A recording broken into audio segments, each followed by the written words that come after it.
Hi hello welcome you all. எல்லோரும் எப்படி இருக்கீங்க? நான் ரொம்ப நல்லா இருக்கேன். ஸோ இன்றைக்கி வீடியோவில் என்ன பார்க்க போகிறோம் அப்படின்னா, பேக்கர் ரோலோட ஒர்க் என்ன, அவங்க ஆஃபீஸில் என்னென்னலாம் பண்ணணும், எந்த டைமிங், அந்த மாதிரி ரிலேட்டடான விஷயம் தான் பேச போகிறோம்.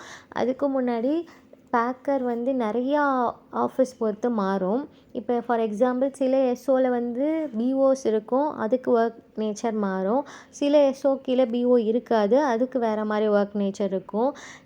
Type A, type B, type சின்னு சொல்லுவாங்க. அதாவது ஒரு எஸ்பிஎம் 2 பிஏ, டைப் பினா ஒரு SPM 1 PA, type C single hand office ஒரே ஒரு பிஏ, அந்த மாதிரி இருக்கிற ஆஃபீஸ்க்கு எல்லாமே.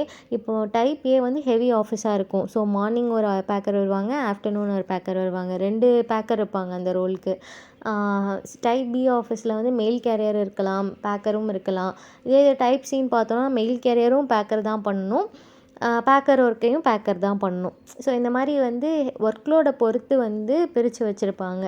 ஸோ இதில் ஜென்ரலைஸாக தான் என்னால் சொல்ல முடியும், ஏன்னா ஒவ்வொருத்தவங்களுக்கும் டைமிங் மாறும். சிலர் 9 to 12, சிலருக்கு 1 to 5 ஆர் 1 to 6. ஆர்எம்எஸில் ஒர்க் பண்ணுறவங்களுக்கு நைட் ஷிஃப்டாக இருக்கும். சிலருக்கு ஆஃபீஸே 12 to 4. அந்த மாதிரி டைமிங் மாறும். பிஓ இருக்கிற ஆஃபீஸ்க்கெலாம் மார்னிங் ஒரு 2 hours, ஈவினிங் ஒரு 2 hours, இந்த மாதிரி மாறிக்கிட்டே இருக்கும். ஸோ டைமிங் நம்மளால் கான்ஸ்டண்ட்டாக என்ன அப்படின்னு சொல்ல முடியாது. பட் ஒர்க் பேக்கருக்குன்னு ஜென்ரலாக என்னென்ன இருக்குங்கிறத மட்டும் நான் இந்த வீடியோவில் எக்ஸ்பிளைன் பண்ணுறேன். ஸோ பேக்கர் தான் அந்த ஆஃபீஸ்க்கே மெயின்னு சொல்லலாம். ஏன்னா அந்த ஆஃபீஸில் நடக்கிற எல்லா விஷயத்தையும் ஒரு ஹெச்ஓலேருந்து எஸ்ஓக்கு என்னென்ன திங்ஸ்லாம் வருதோ அந்த மெயில் பேக்கையும், திரும்ப எஸ்ஓலேருந்து ஹெச்ஓக்கு அந்த மெயில் பேக்கையும் கொடுக்குறதே அந்த இன்டர்மீடியேட் ஒர்க் பண்ணுறதே பேக்கர் தான். ஸோ பிஓ இருக்கிற ஆஃபீஸில் என்ன பண்ணுவாங்கன்னா, எல்லா பிஓவும் கொடுக்குற ரிப்போர்ட்டை கன்சாலிடேட் பண்ணி தச்சு மெயில் என்னென்னலாம் ரிட்டன் அனுப்பணும், அது மாதிரி விஷயங்கள் எல்லாம் சேர்த்து ஒரே பேக்கில் போட்டு பஸ்லேயோ இல்லை அவங்களுக்கு என்ன டிரான்ஸ்போர்ட் கொடுத்துருக்காங்களோ, சில வில்லேஜுக்கெலாம் பஸ் ஃபெசிலிட்டிஸ் கொடுத்துருப்பாங்க. மெயினில் இருக்குது அப்படின்னா பேக்கரே கொண்டு போய் கொடுக்குற மாதிரி இருக்கும். இல்லை எம்சி இருந்தாங்கன்னா எம்சி கொடுப்பாங்க. சிட்டியில் இருக்குன்னா மெயில் வேன் கொடுத்துருப்பாங்க, மெயில் வேன் எடுத்துகிட்டு போய்க்கும். இதே இது ஆர்எம்எஸ் அப்படின்னா ஆர்எம்எஸ் இஸ் டிஃப்ரெண்ட். ஆர்எம்எஸ்க்கு எல்லாத்துக்குமே மெயில் வேன் லெட்டரை எடுத்துகிட்டு வந்துடும். அங்கே சார்ட்டிங் தான் பண்ண போகிறாங்க. சார்ட்டிங் பண்ணிட்டு ட்ரெயினில் எந்த ட்ரெயினுன்னு பார்த்து ஏற்றி விடுறது தான் மெயின் ஒர்க்காக இருக்கும். இதே இது மற்ற ஆஃபீஸ், டெலிவரி ஆஃபீஸ் அப்படின்னு சொல்லிட்டு இருக்கும், இல்லை நான் டெலிவரி ஆஃபீஸ்னு இருக்கும். அந்த மாதிரி ஆஃபீஸ்லலாம் என்னென்னா, அந்த மார்னிங் எஸ்பி வவுச்சர்ஸ் எழுதி தரது, ஹெல்ப் பண்ணுறது, எஸ்பி வவுச்சர்ஸ் தைச்சு அக்கௌண்ட் பேக் கட்டுறது, அண்ட் லெட்டர்ஸ் நிறையா வருது, புக்கிங் இருக்குது அப்படின்னா சில ஆஃபீஸ்லாம் புக்கிங்காக மட்டுமே இருக்கும். இப்போ எங்கள் ஆஃபீஸ்லாம் அந்த மாதிரி தான், வெறும் புக்கிங்காக இருக்கிற ஆஃபீஸ். இப்போ நான் டெலிவரி ஆஃபீஸில் பேக்கராக ஒர்க் பண்ணுறீங்க அப்படின்னா கண்டிப்பாக அங்கே லெட்டர் மெயிலோ இல்லை எஸ்பிஓ ரெண்டில் ஏதாவது ஒன்று ஹெவியாக இருக்கும். எஸ்பி ஹெவியாக இருந்தால் அந்த வவுச்சர் அடிக்கிறது, வவுச்சர் எழுத ஹெல்ப் பண்ணுறது, ஃபைல்ஸ் எல்லாம் கரெக்டாக ஃபைல் பண்ணி வைக்கிறது, இந்த மாதிரி விஷயங்கள்லாம் உங்களுக்கு இருக்கும். இதே புக்கிங், ஸ்பீடு, ரிஜிஸ்டர், பார்சல் இதெல்லாம் அதிகமாக இருக்குது அப்படின்னா எல்லாத்தையும் தனித்தனியாக பிரிச்சுட்டு உள்ளுக்குள்ளே லோக்கலுக்குள்ளே அனுப்புகிறீங்கன்னா டிடின்னு சொல்லி எழுத சொல்லுவாங்க அந்த டேக்கில். இதே இது வெளியூருக்கு அனுப்புகிறீங்க, உங்கள் ஊரை விட்டு வெளியூருக்கு போகுது அப்படின்னா நான் டிடின்னு கட்டணும். ஸோ ரிஜிஸ்டருக்கு தனியாக, ஸ்பீடுக்கு தனியாக, பார்சலுக்கு தனியாக தனித்தனி டேக் இருக்கும். வச்சு ஒவ்வொரு பேகு கிட்டத்தட்ட ஒரு 6 பேக் கிட்ட வரும். இந்த 6 பேக்கையும் கட்டி நம்ம மெயில் வேன் வந்ததுன்னா மெயில் வேனில் போட்டுருணும். இல்லை நியர்பை ஏதாவது ஹெச்ஓ இருக்குது, ரொம்ப பக்கத்துலேயே ஹெச்ஓ இருக்குன்னா கண்டிப்பாக பேக்கர் தான் எடுத்துகிட்டு போகிற மாதிரி அந்த ரோல் செட் பண்ணி வச்சுருப்பாங்க. ஸோ எடுத்துகிட்டு போய் கொடுத்துட்டோம் அப்படின்னா அந்த மெயில் வேன் ஆர்எம்எஸ்க்கு போயிடும்.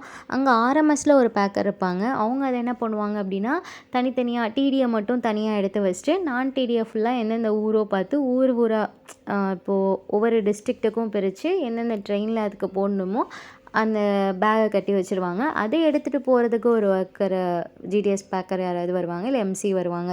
ஸோ இந்த மாதிரி ஒவ்வொருத்தவங்களுக்கும் ஸ்ப்ளிட் அப் பண்ணி ஒர்க் இருக்கும். ஸோ பேக்கர் ரோல் ஜென்ரலாக இதான்னு எதையுமே சொல்ல முடியாது.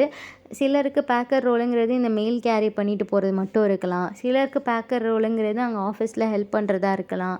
சிலருக்கு பேக்கர் ரோல் பிஓ நிறையா இருக்கிற ஆஃபீஸ்க்கெலாம் மார்னிங் 2 மணி நேரம் வேலை இருக்கும். அவங்களுக்கு அந்த பிஓக்கு தனித்தனியாக பேகை பிரித்து கட்டுறது, திரும்ப ஈவினிங் அந்த பிஓ அக்கௌண்ட் பேக் அமைச்சிருப்பாங்க இல்லையா, பிபிஎம்ஸ் எல்லாம் அமைச்சிருப்போம் இல்லையா, அந்த பேகெல்லாம் தனியாக எடுத்து அதை ஃபுல்லாக கன்சாலிடேட் பண்ணி ஒரே பேக்காக கட்டி அதை மெயில் வேனில் ஏற்றுற மாதிரி இருக்கும். ஸோ டிபெண்ட்ஸ் ஆன் எஸ்ஓ தான் பேக்கர் ஒர்க் மாறுமே தவிர பேக்கர் கீ தான் அப்படின்னு சொல்லிட்டு ஜென்ரலைஸ்டாக எந்த ஒர்க்குமே கிடையாது. ஸோ தொல்லை இல்லாத வேலை எதுன்னு பார்த்தீங்கன்னா நான் பேக்கர் ஒர்க் தான் சொல்லுவேன். ஏன்னு கேட்டால் நம்ம பிபிஎம்மாக இருக்கும்போது இந்த கணக்கு அந்த கணக்கு எல்லாத்தையும் ஞாபகம் வச்சு கஸ்டமரை ஹேண்டில் பண்ணி இந்த மாதிரி நிறையா ஒர்க் வச்சுருப்போம். ஏபிபிஎம்க்கும் ஆஃப்கோர்ஸ் ப்ரெஷர் இருக்கும். ஏன்னா வெயில்லையோ மழையிலையோ பார்க்காம போய் லெட்டர் டெலிவரி பண்ணணும். ஆனால் பேக்கருக்கு ஒர்க் பாருங்களேன், இந்த மாதிரி கால்குலேட் பண்ணுறதுக்கும் அவங்களுக்கு எந்த ரெஸ்பான்சிபிலிட்டியும் கிடையாது. அதுக்கு வந்து எஸ்பிஎம்பியே இருப்பாங்க. அதே சமயம் வெளியிலேயும் போக தேவையில்ல. ஆஃபீஸ் ஒர்க் தான். ஃபைல்ஸ் எல்லாத்தையும் மேனேஜ் பண்ணுறது தான் ஒர்க்காக இருக்கும். So they have more time அப்படிங்கிற மாதிரி இருக்கும். பட் பார்க்குறவங்களுக்கு அப்படி இருக்கலாம். அவங்கவுங்க கஷ்டம் அவங்களுக்கு. இதில் இன்னொன்று என்ன அப்படின்னா எஸ்பிஎம் தான். இப்போ பிபிஎம்மாக இருக்காங்க அப்படின்னா அவங்க எஸ்ஓ பக்கம் வரவே மாட்டாங்க. ஏபிபிஎம்மாக இருக்காங்கன்னா பேக்கை வாங்கிட்டு போகிறாங்க, கொடுக்க போகிறாங்க, எஸ்ஓவில் இருக்க போகிறதில்ல. But baker and SPM relationship வந்து எப்படின்னா ஒரு 4 hours 5 hours கண்டினியூஸாக அவங்க கூடவே இருக்க போகிறாங்க. ஸோ கண்டிப்பாக வந்து எஸ்பிஎம் நல்லா இருந்தால் மட்டும்தான் ஒர்க் பண்ண பிடிச்சி போகிற மாதிரி இருக்கும். பட் இங்கே இருக்கிறவங்க சாதாரண போஸ்ட்மேன் லைக் எம்ஓவே வந்து பிபிஎம் ஜிடிஎஸை வந்து மதிக்க மாட்டாங்க.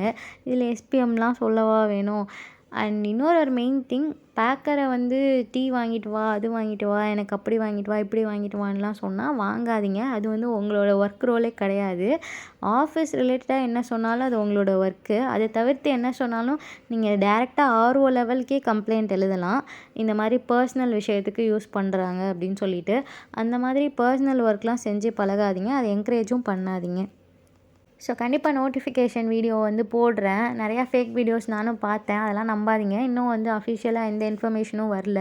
இங்கே இருக்கிறவங்களுக்கே வந்து அதை பற்றி தெரியல. பிகாஸ் அவ்வளோ வேக்கன்சி இல்லைங்கிற மாதிரி தான் நானுமே கேள்விப்பட்டேன். எல்லாமே லாஸ்ட் ட்ரான்ஸ்ஃபரில் கொஞ்சம் ஃபில் ஆகிடுச்சு. அண்ட் வந்தாலுமே எலெக்ஷனுக்கு அப்புறம் தான் வரும். ஸோ கண்டிப்பாக எலெக்ஷனுக்கு அப்புறம் ட்ரை பண்ணுங்கள். அண்ட் அதர் எக்ஸாம்ஸ்க்கும் கண்டிப்பாக ட்ரை பண்ணுங்கள்.